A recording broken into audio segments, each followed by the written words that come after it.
Hermanos, por favor, si están ocupados con alguna cosa, déjenla a un lado un momento, apaguen la pantalla, cierren la entrada y pídanle a quienes estén cerca que les concedan unos instantes de quietud, porque lo que compartiré hoy no es una prédica más para llenar el tiempo, ni una reflexión motivacional para sentirse mejor consigo mismos.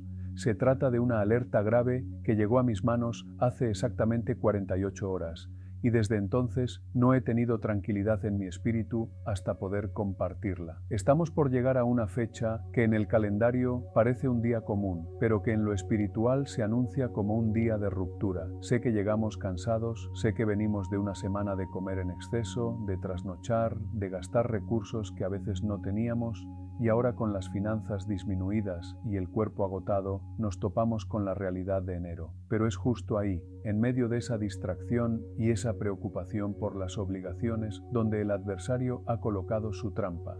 Percibo en mi interior que hay muchos que me escuchan en este instante y que están viviendo en modo automático.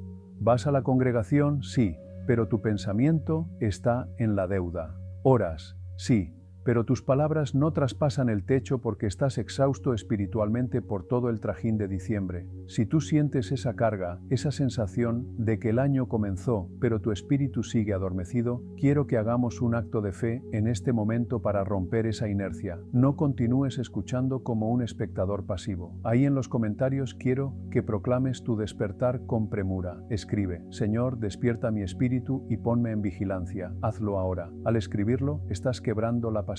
Le estás diciendo al cielo y a tu propia carne: se terminó el adormecimiento, estoy atento a la voz de Dios, porque hace 3 noches mi teléfono sonó en la madrugada con una insistencia que me heló la sangre.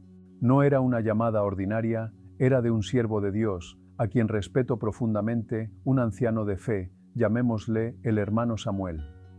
Es un hombre que no busca fama, que no tiene presencia en redes, pero que tiene las rodillas endurecidas de tanto orar mientras otros descansan. Su mensaje fue breve, claro y sin adornos. Pastor, advierte a la iglesia: el 6 de enero no será un día común, se acerca una ruptura y la mayoría está desprevenida. Hermano, cuando escuché eso, sentí esa clase de temor que no es miedo al destino, sino reverencia hacia Dios. Ese temor que te indica que algo se está moviendo en las profundidades y que si no ponemos atención nos arrastrará. El hermano Samuel no me habló del fin del mundo ni de fechas catastróficas, y quiero ser muy claro en eso para que nadie caiga en extremismos, pero me habló de una realidad espiritual que muchos pasan por alto. Me dijo: el 6 de enero marca el fin de la celebración y el inicio de la realidad.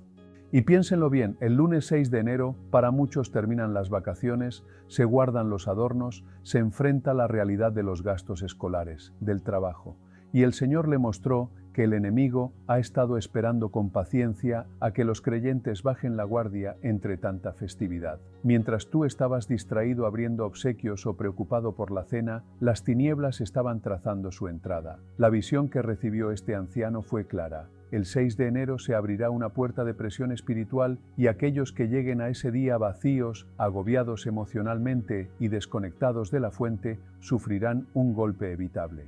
Pero lo que más me impactó no fue la advertencia del ataque, sino la descripción de cómo el enemigo va a encontrar a la iglesia. Me habló de 2 clases de creyentes muy específicos y necesito que abras bien los ojos, porque es muy probable que tú estés en uno de estos 2 grupos sin darte cuenta. Ahora, iglesia, antes de entrar en los detalles de lo que este anciano vio, quiero ser muy responsable bíblicamente con ustedes. Cuando el hermano Samuel me dijo: prepárate para el 6 de enero, yo, con mi mentalidad de teólogo, de inmediato me puse a la defensiva. Pensé que me iba a dar una fecha específica, que me diría que se acaba el mundo. Y quiero aclarar esto desde ya para que nadie caiga en temor irracional ni en fanatismo. Nadie conoce el día ni la hora. Eso es potestad absoluta del Padre. Así que no estamos profetizando el apocalipsis para este lunes. Dios no opera a través del pánico superficial, Él opera a través de la preparación estratégica, pero lo que Samuel me explicó después me hizo bajar la cabeza con humildad. Me dijo: pastor, no se trata del fin del mundo, se trata del fin de la ficción. Piénsenlo, el 6 de enero es tradicionalmente el día en que se cierra el ciclo de las festividades. Es el día en que la anestesia de diciembre se termina. Durante semanas hemos estado comiendo, celebrando, recibiendo bonos, gastando lo que teníamos y lo que no teníamos. Hemos estado viviendo en una burbuja de luces y alegría, pero el 6 de enero esa burbuja se rompe, se retiran los adornos, se apagan las luces y queda la realidad desnuda. Queda la realidad de las deudas que contrajiste, queda la realidad de los kilos que aumentaste, queda la realidad de los problemas familiares que tapaste con una cena navideña, pero que no resolviste. Y es justo en ese momento de vulnerabilidad cuando el creyente se siente agotado espiritualmente, fatigado y preocupado por el dinero, que el enemigo ha marcado en su calendario para atacar. La visión que tuvo el hermano Samuel fue precisamente sobre esto, la manifestación de la realidad. Él vio que el 6 de enero arrancará las máscaras de todos nosotros y vio dos tipos de cristianos enfrentando este día.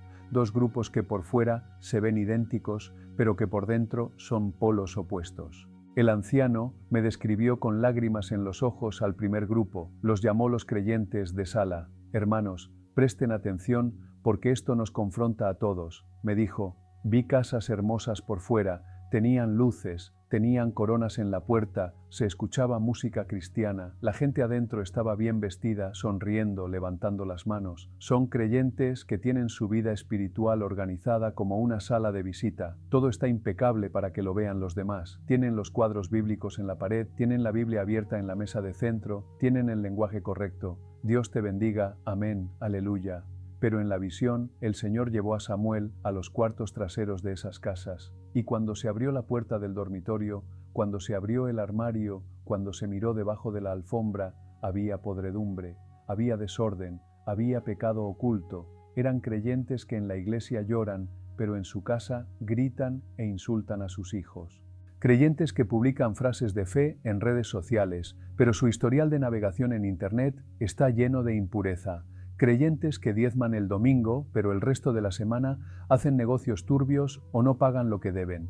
Viven una doble vida, no porque sean malvados de película, sino porque se acostumbraron a la mediocridad espiritual, se acostumbraron a ser cristianos de apariencia. Y Samuel vio que cuando llegó la presión del 6 de enero, la presión de la realidad, la presión financiera, la presión del trabajo, estas casas colapsaron, no tenían estructura interna, eran pura fachada, y el enemigo entró y saqueó lo poco que les quedaba de paz. Pero luego la visión cambió y vio al segundo grupo, los creyentes de raíz. Estas casas no eran necesariamente las más bonitas por fuera. Quizá no tenían tantas luces ni tantos adornos costosos, pero tenían algo que las otras no: cimiento. Eran cristianos que no eran perfectos, también cometían errores, también se enojaban. Pero la diferencia es que su vida no estaba dividida en compartimentos. Cristo no era un adorno en la sala, era el fundamento de toda la estructura. Eran personas que en medio de la fiesta de diciembre se tomaron el tiempo para cerrar la puerta y arrodillarse de verdad. Personas que no solo gastaron dinero, sino que invirtieron tiempo en su espíritu. Personas que cuando pecaron corrieron al arrepentimiento rápido, no escondieron la basura bajo la alfombra. Y cuando vino el viento del 6 de enero, cuando vino la noticia difícil, cuando vino el cobrador, cuando vino la prueba de salud, estas casas temblaron, sí, pero no cayeron. Permanecieron firmes. ¿Por qué? Porque tenían raíz, porque su seguridad no estaba en la fiesta, estaba en la roca. Hermano, los ojos del hermano Samuel se clavaron en los míos cuando me contaba esto. Y ahora yo quiero clavar mis ojos espirituales en los tuyos y hacerte la pregunta más peligrosa y necesaria de este año. ¿Cuál de los dos eres tú? No me respondas rápido, no me respondas con tu yo creo, respóndeme con tu vida diaria. Cuando nadie te ve, cuando apagas el celular, cuando estás solo con tus pensamientos, ¿eres un adorador o eres un actor? Tu cristianismo es una decoración de sala para que la gente diga, qué bueno, hermano. ¿O es una raíz profunda que te sostiene cuando todo va mal? Porque te aseguro algo, el 6 de enero no respeta apariencias. El mundo espiritual no respeta tu título de líder ni tus años de evangélico. El mundo espiritual solo respeta la verdad. Y si llegas a este lunes viviendo de apariencias, con deudas ocultas y pecados secretos, vas a ser sacudido.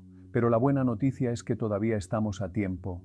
La visión no fue dada para condenarte, fue dada para advertirte. Todavía hay una ventana de oportunidad, todavía hay una puerta abierta, por donde podemos entrar a la protección de Dios antes de que llegue el día de ruptura. Y de esa puerta y de lo que entra por ella, si no tenemos cuidado, es de lo que necesito hablarte ahora con urgencia, porque el enemigo tiene un plan específico para colarse en tu casa, aprovechando tu cansancio posnavideño. Y aquí es donde la visión del hermano Samuel se volvió escalofriante, y necesito que me presten toda su atención porque esto es lo que va a determinar si tu año comienza con bendición o con maldición. Samuel me dijo con la voz temblorosa: Pastor, adviérteles que no dejen la puerta abierta, porque en el mundo espiritual las fechas de transición son ventanas de acceso. Ustedes saben que en lo natural, cuando uno se muda de casa o cuando cambia de trabajo, hay un momento de desorden, un momento donde las cosas están en cajas y uno está vulnerable. Bueno, el 6 de enero es precisamente eso, una mudanza espiritual. Pasamos de la temporada de fiesta a la temporada de batalla, pasamos del descanso a la conquista.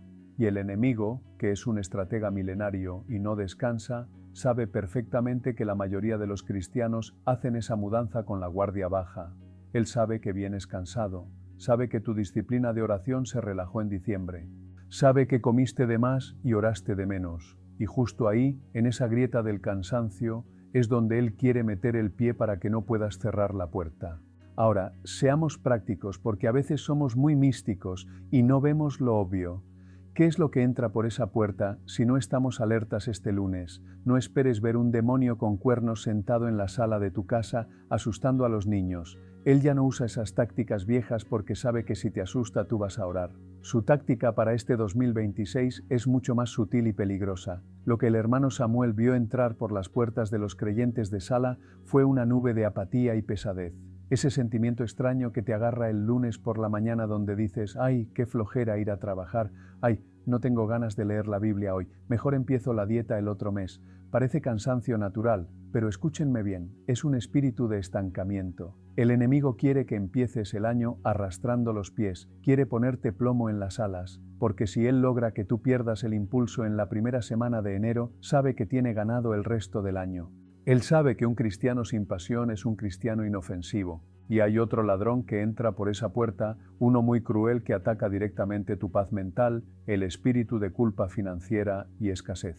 Hablemos claro como gente adulta. Muchos de ustedes están llegando a este 6 de enero con la tarjeta de crédito temblando. Gastaron en regalos para gente que a veces ni les agradece. Se endeudaron para la cena y ahora, cuando se apagan las luces, llega la cuenta. El enemigo usa esa preocupación financiera como un arma para silenciar tu adoración. ¿Cómo vas a alabar a Dios con libertad si estás pensando en cómo pagar la colegiatura? ¿Cómo vas a tener fe para grandes proyectos si estás asfixiado por los gastos de diciembre? Él quiere que el 6 de enero sea el día en que firmes tu derrota financiera mental. Quiere que digas: este año será igual de difícil que el anterior. Ese es el ladrón entrando por la puerta. Es el devorador que quiere robarte la esperanza antes de que siembres la primera semilla.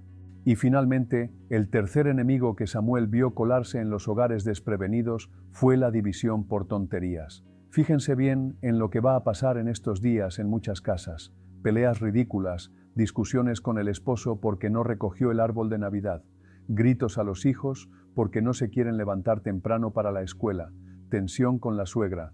Parecen cosas de la rutina, ¿verdad? No lo son. Son diseños de las tinieblas para robarse la unidad de la casa. El enemigo sabe que una casa dividida no prospera, y si logra que tú y tu esposa empiecen el ciclo peleados o que tú y tus hijos empiecen el año gritándose, él ya ganó terreno. Él no necesita que caigas en adulterio hoy, solo necesita que pierdas la paz en tu propia mesa. Hermanos, esto es serio. Si tú permites que el 6 de enero te encuentre en esa condición, apático, preocupado por dinero y peleando con tu familia, le estás entregando al enemigo la inercia de tu 2026, le estás dando las llaves de tu enero, y si le das enero, le va a costar mucho devolvértelo en febrero. Por eso el hermano Samuel me decía con urgencia: diles que cierren la puerta, diles que no se dejen arrastrar por la corriente. Dios te está dando esta advertencia hoy, domingo 4, porque todavía tienes 48 horas, todavía estás a tiempo de cambiar la atmósfera, todavía estás a tiempo de pararte en la brecha y decir: no, en mi casa no entra la apatía, en mi casa no entra la ruina, en mi casa no entra el pleito. Pero para hacer eso no basta con tener buenas intenciones, no basta con decir amén a este video. Se requiere una estrategia, se requiere un protocolo de guerra. Y gloria a Dios, porque el anciano no solo me dio la advertencia del problema, también me dio las instrucciones precisas, bíblicas y prácticas de lo que debemos hacer entre hoy y mañana en la noche, para asegurarnos de que cuando amanezca el 6 de enero nuestra casa esté blindada y el enemigo se encuentre con un muro de fuego que no pueda traspasar. Así que, pastor, ¿qué hacemos? ¿Nos quedamos cruzados de brazos viendo cómo él desbarata nuestra paz el lunes por la mañana? ¿Nos resignamos a que enero sea un mes de derrota? De ninguna manera.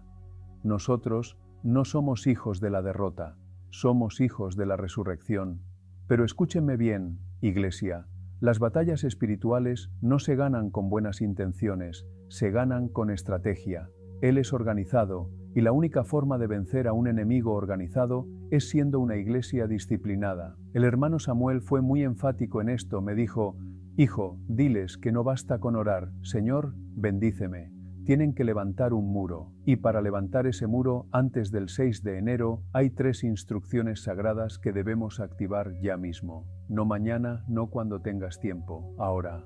La primera instrucción es lo que él llamó establecer la frontera del amanecer. Hermanos, esto es vital. El Salmo 5:3 dice: «Oh Jehová, de mañana oirás mi voz, de mañana me presentaré delante de ti y esperaré». El enemigo sabe que quien conquista la primera hora del día, conquista el día entero. ¿Qué es lo que hace la mayoría de los cristianos hoy en día? Abre los ojos y lo primero que toca no es la Biblia, es el celular.